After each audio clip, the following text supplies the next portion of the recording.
que nous portons et qui sont en cours.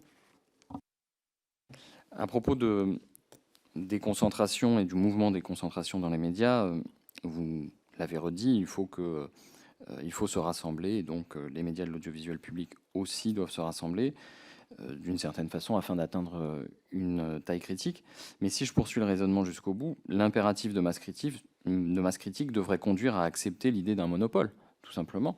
Alors, qui serait le seul à même de garantir l'existence d'un champion à l'échelle internationale. À partir d'où doit-on marquer le seuil entre le pluralisme et le monopole? Les seuils sont inscrits dans la loi. L'autorité de la concurrence fait respecter les seuils sur justement avec les marchés pertinents et les seuils de concentration. Mais justement, s'il y a des seuils, c'est qu'il n'y a pas de monopole. Sinon, il n'y aura pas de seuil. Alors, je vais le reformuler. Est-ce que vous considérez que ces seuils doivent bouger? Les seuils, c'est ce que je disais tout à l'heure. Il y a la partie autorité de la concurrence et la partie Arcom pour évidemment évaluer la concentration à l'aune justement de ces plurimédias. C'est ce que je disais tout à l'heure. Et donc, sur les seuils de concentration, ils doivent exister. Sinon, si on n'a plus de seuils ou des seuils trop larges, vous aurez effectivement, on pourrait aboutir à un monopole, ce qui n'est pas le cas aujourd'hui et ce qui n'est pas l'esprit de ma mission comme ministre de la Culture. Donc, vous n'avez pas de préconisation spécifique sur ces seuils pour l'instant?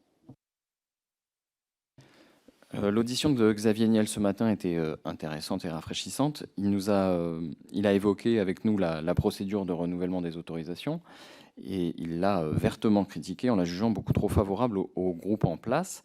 Il a même dit pourquoi perdre du temps et de l'argent pour au bout se prendre une baffe. Est-ce que vous partagez ce jugement? Est-ce que vous considérez qu'il y aurait matière à modifier la procédure? Aujourd'hui, il peut y avoir des nouveaux entrants. C'est pas impossible. D'ailleurs, regardez, l'autorisation, elle est donnée pour 10 ans. Certains veulent 3 ans, d'autres 18 mois, et d'autres 5 ans. Et donc, ça permet de nouveaux entrants. La procédure d'aujourd'hui permet évidemment de susciter un grand nombre de candidatures, d'avoir une présélection, ce que fait aujourd'hui l'autorité de régulation, et ensuite une sélection.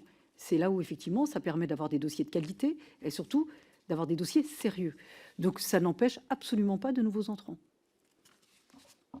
À condition qu'il soit adossé à un groupe robuste. Aujourd'hui, sauf à vouloir paupériser l'information ou la disqualifier. Monsieur Niel a aussi eu des propos assez frappants, puisqu'il a considéré que des chaînes comme M6 ou TF1 sont des, je le cite, chaînes gouvernementales. Quelle réaction voudriez-vous apporter à une telle qualification? Je ne sais pas sur quoi il se fonde.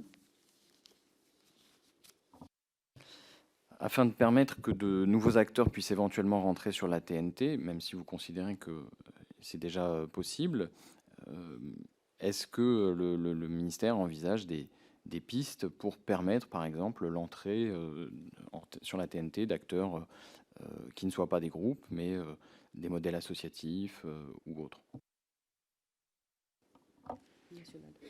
Sur les chaînes nationales, aujourd'hui, vous savez très bien que c'est pas possible.